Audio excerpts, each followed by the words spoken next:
سلام بچه ها، امیدوارم که حال تک تکتون عالی باشه.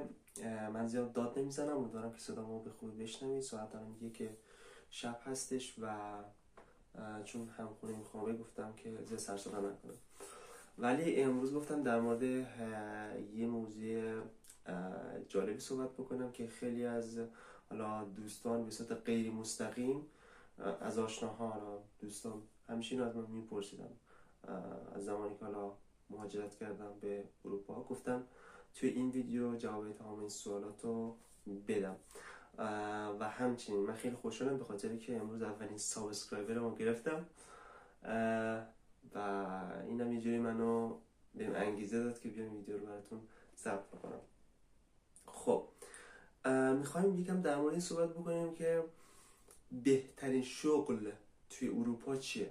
خب که حالا به نظر من میتونم اینو به نظر خودم میتونم گسترش بدیم به اینکه بهترین شغل کلا توی دنیا چی هستش و خودم چون مثلا تو اروپا هستم تایتل رو اینجوری نوشتم که مثلا بهترین شغل تو اروپا چیه. حالا خیلی از دوستا، خیلی از آشنا از زمانی که مثلا من اومدم اروپا توی استوری ها حالا به صورت مستقیم و غیر مستقیم میپرسیدن که مثلا آینده نمیدونم تکنولوژی چیه، نمیدونم آینده شغل توی اروپا چجوریه، چه شغلی درآمد زیاده اینا. ببینید اروپا اگر بخوایم که مثلا از لحاظ شغل، از لحاظ تخصص اینا با هم مقایسه بکنیم با کسایی که حالا بچه‌ای که مثلا حالا تو ایران هستن، واقعا میتونم بگم خیلی از بچه‌ای که تو حوزه آیتی دارن فعالیت میکنن تو ایران با اون همه فیلتر و با اون همه نمیدونم تحریم و با اون همه محدودیت، خیلی از بچه ها واقعا زمانی که من خودم بودم، حالا بعضی از افرادی که میشناختم خیلی تخصص خیلی خوبی داشتن، خیلی مهارت بالایی داشتن توی کد نویسی، توی برنامه‌نویسی، تو حوزه آیتی. و اینجا همین جوریه، یعنی اینجا اینجوری نیستش که مثلا مهارتایی که مثلا اینجا میدونن 100 لول یا 1000 لول بالاتر باشه. در واقع اینجوریه که مثلا همون اطلاعاتی که حالا بچه تو ایران مثلا میدونن اینجا هم هست، ولی یه ذره آپدیت ترن اینا. مثلا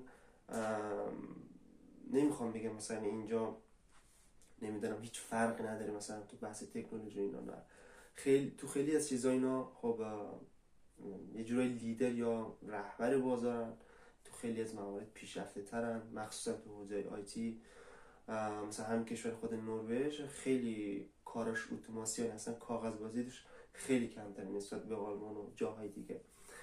و در واقع اینا اینجوریان که از یه چیزی استفاده نمیکنن که مثلا من بگم نمیدونم آینده آرتفیشال اینتلیجنس یا هوش مصنوعی خیلی خوبه، یا نمیدونم آینده زبان PHP خوبه، یا نمیدونم آینده زبان پایتون خوبه. ببینید از همه چی اینجا داره استفاده میشه و به نحو احسن داره استفاده میشه. خب یعنی هر چیزی سر جای خودشه. مثلا از دیتا ساینس میان توی قسمت خودش استفاده میکنن، نمیدونم از برنامه نویسی میان توی قسمت خودش استفاده میکنن. کلا اگر بخوام به صورت خلاصه همه این حرفا رو بگم اینه که شما هر رشته‌ای که میخونید، هر درسی که میخونید، نمیدونم هر شغلی که دارید، خب هر شغلی که دارید جامعه بهش نیاز داره. یعنی همین اروپا هم همینجوریه. خب اینجوری نیستش که مثلا من بگم برنامه نویس یا نمیدونم کسی که تو املاک کار میکنه پر درآمدترین شغل تو اروپا داره. خب همین فکر کنم مطمئنم توی ایران هم همین جوریه. یعنی کسی که مثلا داریم دیگه، مثلا یه نفر رو داریم برنامه نویس خیلی درآمد خوبی داره، یه نفر داریم مثلا اصلا گاراژ آشغال داره درآمدش خیلی زیاده، مثلا یه نفر رو داریم مثلا نمیدونم بناس درآمدش خیلی زیاده. خب پس بستگی داره که شما چقدر یه تخصص رو دیپ بشید داخلش، چقدر عمیق بشید داخلش. اگر که شما مثلا فرض کنید 10 تا رشته رو از هر کدامش یه چیزی بدونید، یه چیزی کوچولویی بدونید، قطعا شما به عنوان متخصص هیچ کدوم از اون زمینه‌ها شناخته نمیشید و درآمدتون اونقدر بالا نیستش. خب ولی اگر شما یه تخصص رو، فقط یه تخصص رو خیلی عمیق یاد بگیرید و حرفه‌ای بشید داخلش، از همون رشته، از همون تخصص میتونید کلی پول در بیارید توی هر کشوری. یعنی چه فرقی نمیکنه چه تو اروپا باشه، چه آمریکا باشه، چه تو خود همون ایران باشه. بنابراین شما بتونید یه تخصص خیلی داخلش عمیق بشید، خیلی راحت میتونید از داخلش پول در بیارید و رشد پیدا بکنید و کار پیدا بکنید. توی اروپا هم همین جوریه. خب مخصوصا حالا من چون خودم کامپیوترم، بچهای کامپیوتر رو خیلی بهتر میتونم راهنمایی بکنم توی این حوزه. اگر که کامپیوتر میخونید یا حالا کامپیوتر هم نمیخونید، برید سراغ یه چیزی که تو آینده بتونه به اون رشته‌تون کمک بکنه. مثلا فرض بکنید اگر شما لیسانس دارید میخونید، برید یه زبان پایتون رو عمیق یاد بگیرید، برید یه زبانی مثل جاوا اسکریپت رو عمیق یاد بگیرید، هر زبانی که خودتون دوست دارید. مثلا اگر توی حوزه وب دوست دارید، برید یه زبانی مربوط به وب یاد بگیرید. اگر نمیدونم شبکه رو بهش علاقه دارید، برید کارهای شبکه رو یاد بگیرید. یعنی شما هر چقدر که بزرگتر بشید، اول این که سرتون شلوغ‌تر میشه، زمان یادگیریتون کمتر میشه و اینکه حوصله‌تون هم کمتر میشه. بنابراین همین الان که مثلا جوونید، حالا اگر سنتون هر چقدر هستش، یا تلاش بکنید مثلا یه چیز رو یاد بگیرید، چیز خوبی رو یاد بگیرید. مثلا نمیدونم هر چیز میتونه باشه، حتی زبان خوندن باشه. یه مشکلی که الان ما تو تمام دنیا، نه فقط ایران، همین اروپاش هم همین جوریه، اینه که تقریبا 90% آدما توی اینستاگرام، توی شبکه‌های اجتماعی وقتشون رو هدر میدن. یعنی همشون صبح تا شب از کوچولوترین وقتی که مثلا دارن میرن تو شبکه‌های اجتماعی، نمیدونم اینستاگرام اکسپلور بالا پایین میکنن.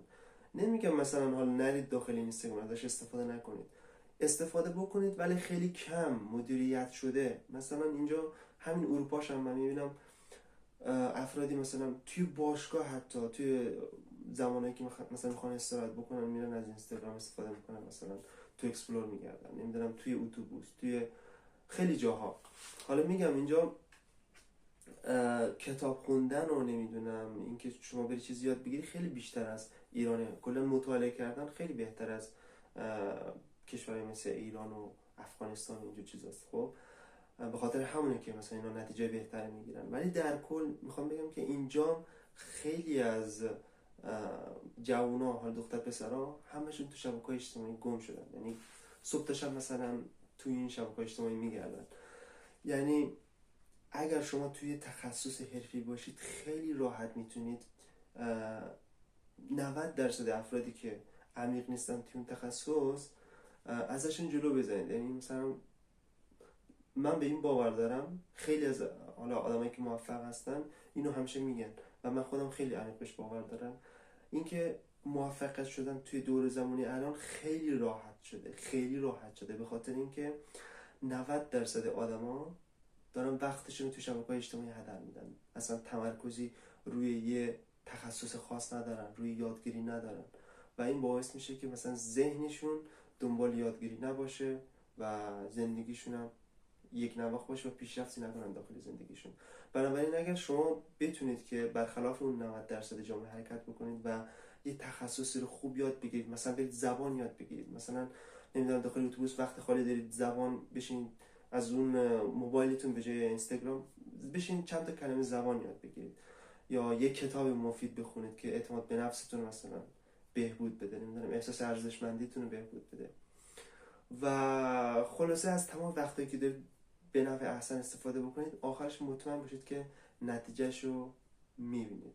یعنی اگر شما قدم به قدم یک کاری رو انجام بدید، یک تخصصی رو یاد بگیرید، اوایلش سخته ها، ولی هر چقدر جلوتر برید بهبود میدید خودتون رو و عادت میکنید به اون یادگیریه و بعد از یه مدتی این اینجوری میره و بعد از یه مدتی یه دفعه تصاعد میشه و خیلی سریعتر میتونید اون چیزو یاد بگیرید، چیزای مربوط بهش یاد بگیرید و کلا رشد بکنید تو اون زمینه.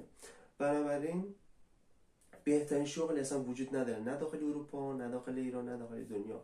هر رشته‌ای توی هر کشوری، توی هر قاره نیاز هست ولی اگر شما بتونید توی اون تخصص خیلی حرفه‌ای بشید، خیلی داخلش کار بکنید، قطعا اول اینکه شما یکی از بهترین متخصص اون حوزه هستید و دوم اینکه میتونید خیلی بابتش پول در بیارید و حالا چه تو شرکت بخواید کار بکنید چه برای خودتون بخواید بیزینس بزنید خیلی راحت میتونید ازش پول در بیارید. خیلی دوست داشتم حالا بیشتر صحبت بکنم، نمیخوام تا ویدیو زیاد بشه، حالا سعی میکنم انشالله توی ویدیوهای بعدی از گوشه کنارهای تجربه‌ای که خودم مثلا داشتم و حالا آدمای دور و برم تجربه‌ای که داشتن بیشتر در این زمینه ویدیو براتون درست بکنم. ولی خواستم بهتون بگم که درسته اینجا اروپا سال یا مثلا حتی آمریکا، ولی مردم ها واقعا چیز خاصی ندارن، یعنی همون مغزی که اونا دارن ما هم داریم و خیلی از بچهای با استعداد افغانستانی و ایرانی هستن که واقعا پتانسیل خیلی بالایی دارن. یعنی مثلا اگر شما توی چنین شرایطایی بزرگ میشدید که مثلا بچه‌ها اینو بزرگ میشن، قطعا شما خیلی میتونستید کارهای بهتری رو انجام بدید و از لحاظ حالا دانش اینو جلوتر بدید. ولی بازم عقب نیستید. میخوام اینو بهتون بگم اگر که توی زمینه تخصص داشته باشید، زبانتون هم یاد بگیرید، خیلی راحت میتونید که حالا مهاجرت بکنید به کشور خیلی خوب، رفاه داشته باشید، درآمد خوبی داشته باشید و واقعا از زندگیتون لذت ببرید. امیدوارم که حتی یه نکته مفید از این ویدیو گرفته باشید و توی زندگیتون اعمال بکنید. تا ویدیوهای دیگه همه شما دوستان گلمو به خدای بزرگ میسپارم. دوستتون دارم. تا ویدیوی بعدی، خداحافظتون.